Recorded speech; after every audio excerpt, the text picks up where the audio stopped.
There is a book in the White Sword Tower that no singer has ever read. White leather, worn soft at the spine, and inside it lives every man who ever wore the cloak I wear now. 7 at a time. 300 years of them, the perfect and the craven, the giants and the cowards, and the ones whose pages run 2 dry lines before the ink simply gives up. I have turned every one of them, and I am the last man in the 7 kingdoms who should be the one holding the pen. My own page is nearly empty.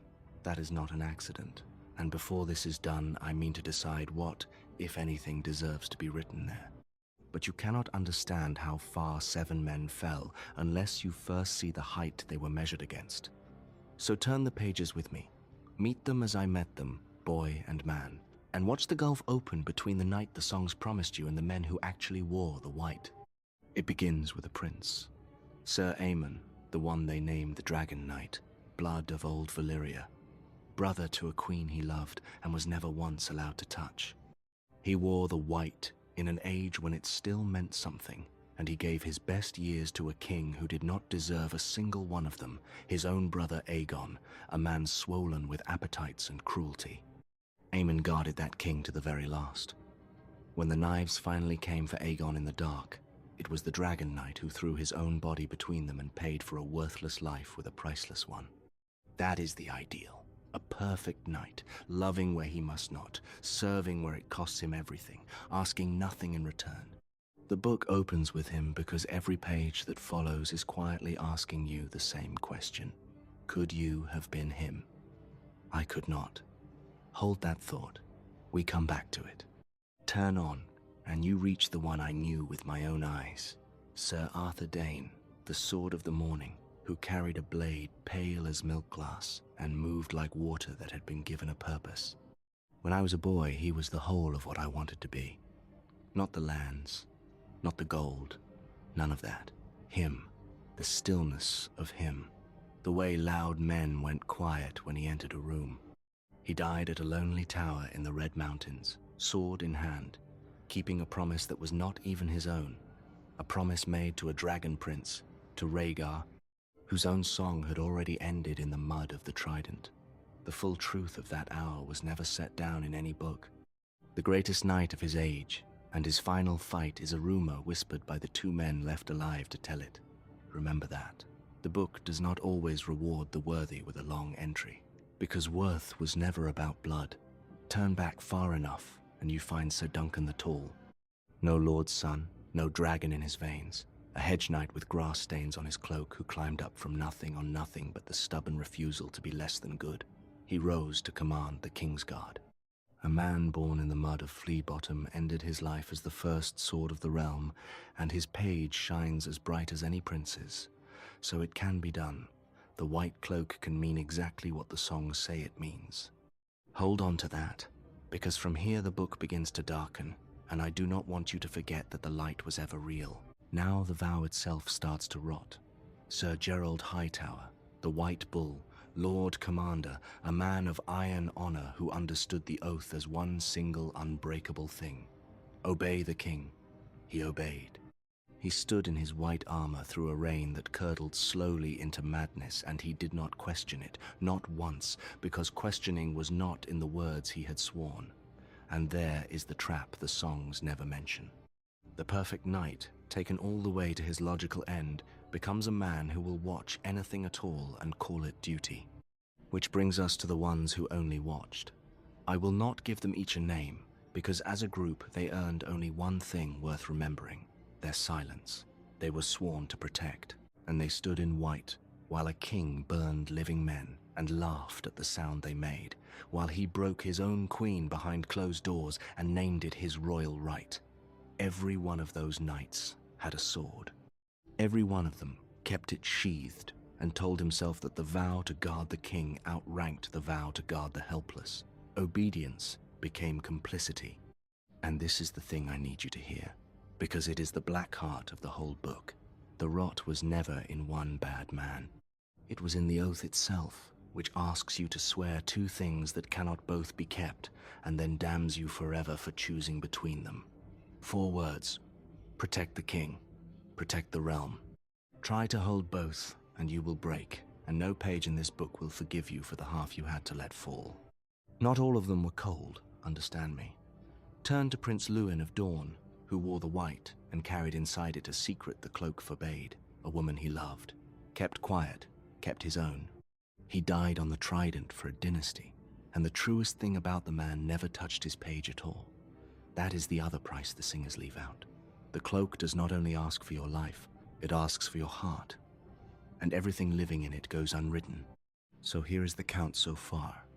A prince who was perfect and died for a worthless king, a legend whose last hour is a rumor, a hedge knight who earned his glory, and a lord commander whose honor made him blind, a watch of men who mistook obedience for virtue, and a Dornishman who carried his one true love in silence, all the way to the river. 6 kinds of greatness and 6 kinds of failure, tangled so tightly you cannot pull them apart, and not one of them the clean, shining thing the song sold you. Are you beginning to see the real shape of it now? Because the book gets uglier from here, and I want you to stay with me, since this is the part you think you know and do not. Turn to Sir Barristan Selmy, Barristan the Bold, the longest, brightest page in the entire book, decades of service, 3 kings guarded, wounds enough to kill a lesser man twice over. And a boy on a throne he was far too small to deserve dismissed him with a bored wave of the hand, stripped the white cloak off the finest knight alive, and handed it to worse men so that they would smile at him.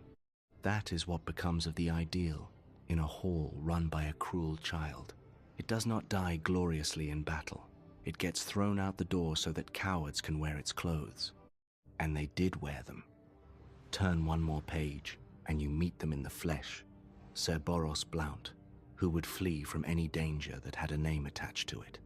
Sir Meryn Trant, who raised his gloved hand against a girl of 12 because a boy king told him to, and felt nothing move inside him at all. The very same white cloak that once fell across Arthur Dane's shoulders fell across theirs. The same color, the same vow, word for word. And there is the cruelest lesson in the whole book. The cloak sanctifies no one. It is only cloth. What stains it is the man inside, and men, given the room, will stain anything you hand them. Worse still is the knight who turns the vow itself into a weapon. Sir Mandan Moore, who stood shoulder to shoulder with my own brother in the smoke and ruin of the Blackwater and tried to open his throat, sworn protector turned quiet murderer. The white cloak used as a place to hide a knife until the moment it was needed. Strip away every song and every banner, and that is what the Kingsguard can finally become. Not a shield at all. A blade turned inward, at the very people who were promised its protection. And now, at last, you know enough to turn to my page. The youngest man ever raised to the Kingsguard. I was proud of that once, truly. 16 years old, given the greatest honor in the realm, and I had worn it only a handful of days before the world reached in and made my choice for me. Because the same king my sworn brothers were so carefully guarding had spent his last years dreaming he was a dragon.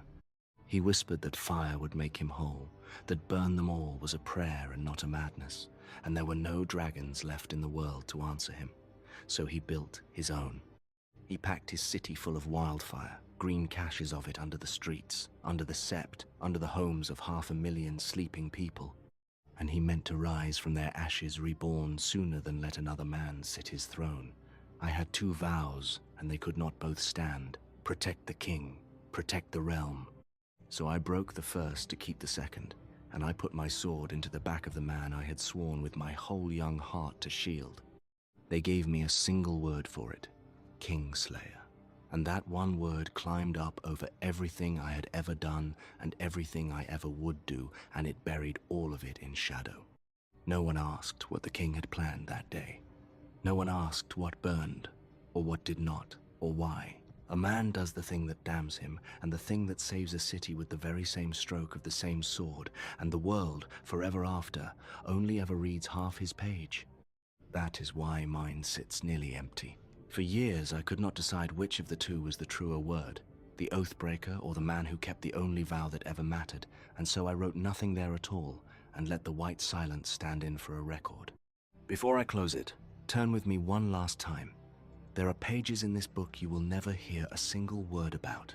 Knights whose entries stopped dead after 2 lines, whose deeds no one judged worth the ink, whose names the leather itself seems almost ashamed to still be holding. Some of them guarded dragon kings whose names still shake the world, and still the book let them fade to nothing.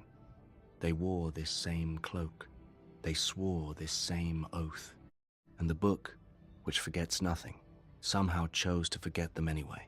That is the ending waiting quietly for nearly every man who ever wore the white. Not glory, not even infamy, just a short entry and a very long silence after it. So I have turned every page, and here is the whole of what the White Book taught me. The White Cloak never made a man true. It only gave a false one somewhere to hide. 7 swore to be perfect knights, and all 7 pages prove no such creature has ever once lived. The longest page in the book went to the night a boy king cast out the door, and the emptiest went to the man who saved the city beneath his feet. And in the end, the blank page asked me one thing, and one thing only. Of all that I have done, what is true enough to write? If you want to know what I finally set down on my own page, stay a while longer, for there are more pages in this book, and more of us who were never once the men the songs promised you.